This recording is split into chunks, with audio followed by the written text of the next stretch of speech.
If you time it right, you too can take over a core AWS library. This story and more on your Cybersecurity Weekly News Roundup. I'm Allie Diamond, and this is ThreatWire.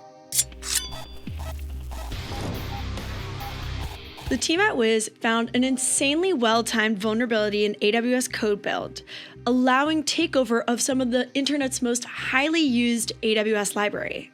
Code build is a continuous integration service that compiles source code, runs tests, and creates ready-to-deploy packages. Code build relies on webhook filters, which are rules and qualifiers that must be met to trigger a build.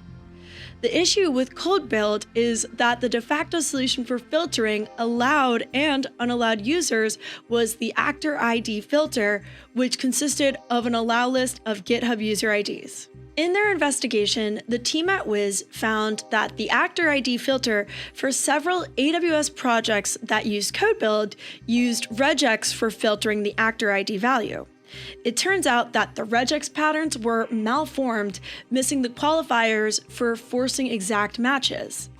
Without the exact match force, any GitHub user ID containing the actor ID values would also get approved. This is how Wiz was able to infiltrate the code build actions.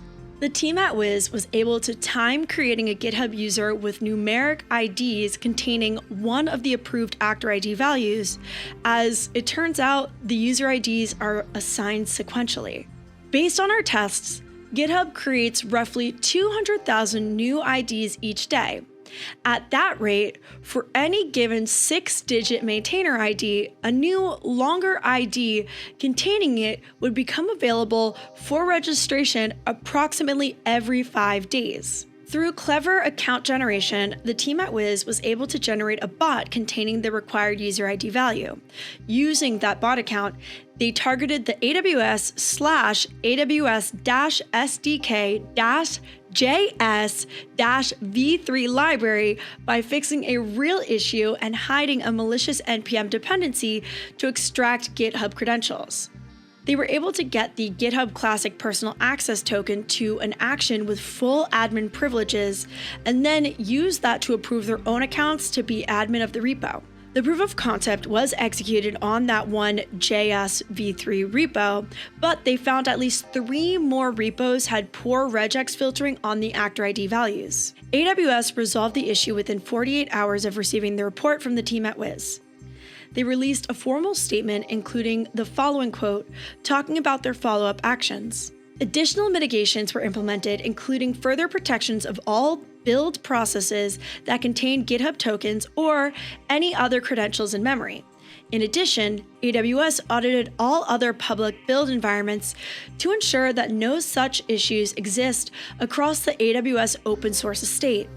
Finally, AWS audited the logs of all public build repos as well as associated CloudTrail logs and determined that no other actor had taken advantage of the unanchored regex issue demonstrated by the Wiz research team. Personally, I've seen a huge increase in CI/CD system attacks by adversaries. In their blog post, Wiz talked a bit about their ideas for why this is, including the rising complexity of these systems.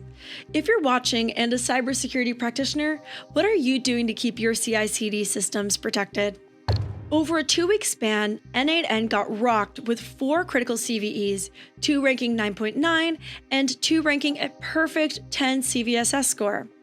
The open source drag and drop workflow automation product continues to be a high value target by adversaries. On January 12, 2026, the team at Ender Labs released a new article about an ongoing malicious NPM campaign targeting N8N users. N8N offers a feature to allow community-created nodes in their workflow automation tools. Users can share their own N8N nodes by publishing them to places like NPM. The attackers published N8N nodes that acted as custom Google Ads integrations. In setting up the node, targets were asked for OAuth credentials via a well-formed credential page. These were then exfiltrated to the attackers via a C2 server when the N8N workflow was run. Several NPM packages for N8N nodes have been found to be involved in this exfiltration scheme. Some have already been taken down from NPM.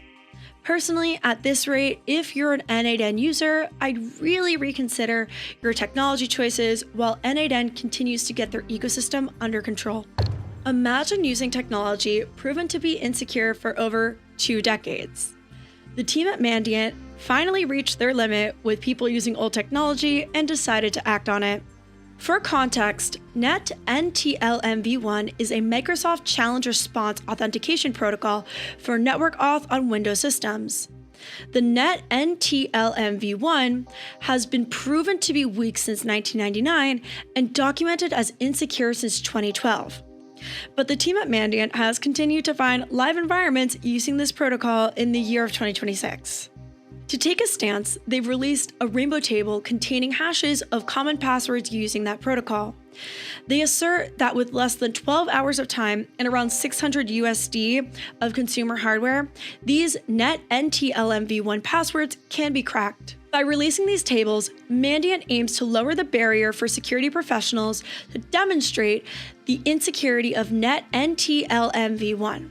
While tools to exploit this protocol have existed for years, they often required uploading sensitive data to third-party services or expensive hardware to brute force keys. In their write-up, they explain how you, as a researcher, can use these tables to crack NetNTLMv1 hashes you obtain, and how you could potentially obtain the required hash.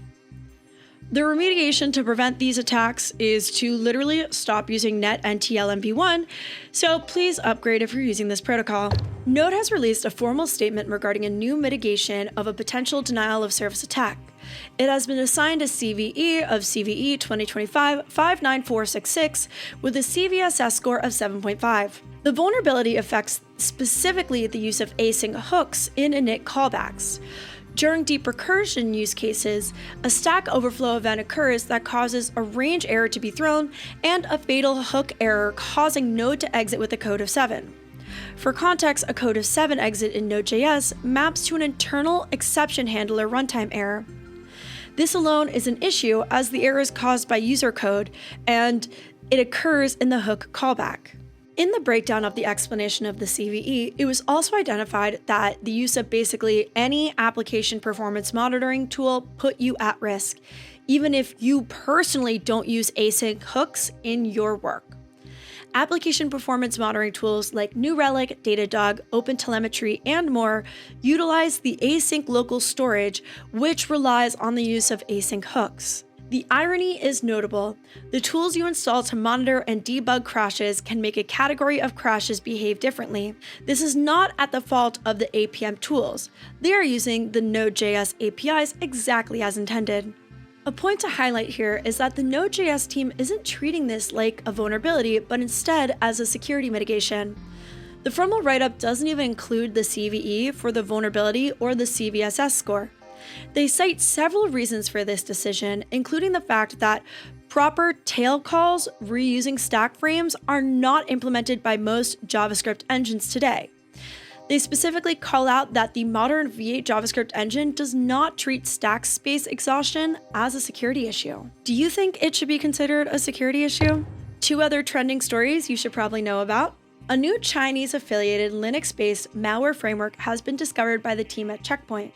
It's still in heavy development and prioritizes stealth and being adaptive. The latest version of Microsoft Patch Tuesday released an update to Windows 11 that literally prevented some Microsoft computers from actually turning off. Thank you so much for watching ThreatWire for the week of January 19th, 2026. If you enjoyed this show, please head over to patreon.com/ThreatWire. I've been scanning your replies on the past few videos, and I appreciate all the feedback we are getting and your ideas for future things you want to see with how ThreatWire grows. So please continue to put them in the comments. I'm Allie Diamond. You can find me everywhere online at endingwithali. Thank you so much for watching, and remember, good luck, have fun, and don't get caught.